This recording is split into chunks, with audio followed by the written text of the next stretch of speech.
कवच और कुंडल उतर जाने के बाद ही कर्ण इतने शक्तिशाली थे कि वे अर्जुन के रथ को एक ही बाण से हवा में उड़ा देते, परंतु ऐसा हो ना सका। दरअसल युद्ध में एक दिन कर्ण और अर्जुन आमने सामने थे। दोनों के बीच घमासान युद्ध चल रहा था। ऐसे में जब अर्जुन का तीर लगने पर कर्ण का रथ 25 से 30 हाथ पीछे खिसक जाता, वहीं कर्ण के तीर से अर्जुन का रथ सिर्फ 2 से 3 हाथ ही खिसकता था। परंतु फिर भी भगवान श्री कृष्ण कर्ण की प्रशंसा करते नहीं थकते थे। ऐसे में अर्जुन से रहा नहीं गया और उसने पूछ ही लिया कि हे माधव, आप मेरे शक्तिशाली प्रहारों की बजाय उसके कमजोर प्रहारों की प्रशंसा कर रहे हैं, ऐसा क्या कौशल है उसमें? तब भगवान श्री कृष्ण मुस्कुराए और बोले, अर्जुन, तुम्हारे रथ की रक्षा के लिए ध्वज पर स्वयं हनुमान जी, पहिए पर शेषनाग और सारथी के रूप में मैं स्वयं नारायण विराजमान हूँ। इस सब के बावजूद कर्ण के प्रहार से अगर ये रथ एक हाथ भी खिसकता है तो मानना ही पड़ेगा कि कर्ण में अद्भुत पराक्रम है। ऐसे में उसकी प्रशंसा तो बनती ही है।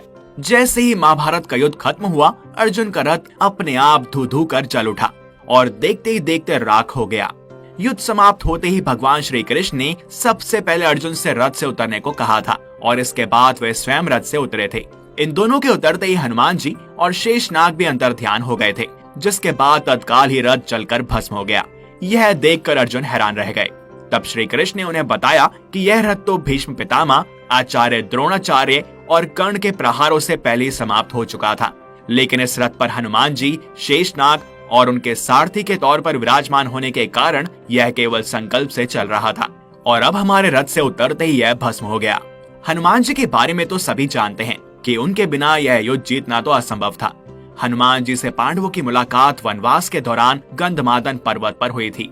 मान्यता अनुसार भीम और हनुमान दोनों भाई हैं, क्योंकि भीम और हनुमान दोनों ही पवन देव के पुत्र हैं। श्री कृष्ण की युक्ति के अनुसार हनुमान जी से पांडवों ने जीत का आश्वासन ले लिया था। इसी के चलते हनुमान जी युद्ध में अर्जुन के रथ के ऊपर ध्वज पे विराजमान हो गए थे। हनुमान जी के अर्जुन के रथ पर विराजमान होने की कथा भी बेहद रोचक है, क्योंकि श्री कृष्ण ने एक ही तीर से 2 वार किए थे। एक तो अर्जुन का घमंड तोड़ा, दूसरा अर्जुन को हनुमान जी का आशीर्वाद दिला दिया। तो हुआ ऐसा था कि एक दिन अर्जुन अकेले वन में विहार करने गए। घूमते घूमते वे रामेश्वरम चले गए, जहाँ पर उन्होंने भगवान राम का बनाया हुआ सेतु देखा। यह देखकर अर्जुन ने कहा कि उन्हें सेतु बनाने के लिए वानरों की क्या जरूरत थी, जबकि वे स्वयं एक धनुर्धारी थे। उनकी जगह मैं होता तो यह सेतु बाणों से ही बना देता। यह सुनकर हनुमान जी वहाँ पर प्रकट हुए और उन्होंने कहा कि बाणों से बना सेतु एक भी व्यक्ति का भार नहीं झेल सकता। तब अर्जुन ने कहा कि यदि मेरा बनाया सेतु आपके चलने से टूट जाएगा तो मैं अग्नि में प्रवेश कर जाऊंगा। हनुमान जी ने कहा, मुझे स्वीकार्य है, मेरे 2 चरण ही इसने झेल लिए तो मैं हार स्वीकार कर लूंगा। तब अर्जुन ने अपने प्रचंड बाणों से सेतु को तैयार कर दिया, लेकिन जैसे ही सेतु तैयार हुआ, हनुमान ने विराट रूप धारण कर लिया। हनुमान जी प्रभु श्री राम का स्मरण करते हुए उस बाणों से बने सेतु पर चढ़ गए। पहला पग रखते ही सेतु सारा का सारा डगमगाने लगा, दूसरा पग रखते ही सेतु चरमरा गया। यह देखकर अर्जुन आत्मदाह करने के लिए अग्नि जलाने लगे। तभी भगवान श्री कृष्ण वहाँ पर प्रकट हो गए और अर्जुन से कहा कि वह फिर से सेतु बनाए, लेकिन इस बार वे प्रभु श्री राम का नाम लेकर सेतु बनाए, जिससे वह नहीं टूटेगा। दूसरी बार सेतु को तैयार होने के बाद हनुमान जी फिर से उस पर चले, लेकिन इस बार सेतु नहीं टूटा और इससे खुश होकर हनुमान जी ने अर्जुन से कहा कि वह युद्ध के अंत तक उनकी रक्षा करेंगे। इसलिए कुरुक्षेत्र के युद्ध में अर्जुन के रथ के ध्वज पर हनुमान जी विराजमान हुए और अंत तक उनकी रक्षा की। इस विषय में एक और कहानी मिलती है, जहाँ पर हनुमान जी के पग रखने से सेतु लगभग टूट ही जाता है और साथ ही पानी भी लाल हो जाता है और तब पता चलता है कि भगवान श्री कृष्ण ने कच्छप बनकर उस पुल को सहारा दिया था, नहीं तो वो हनुमान जी के पहले ही पग से टूट जाता।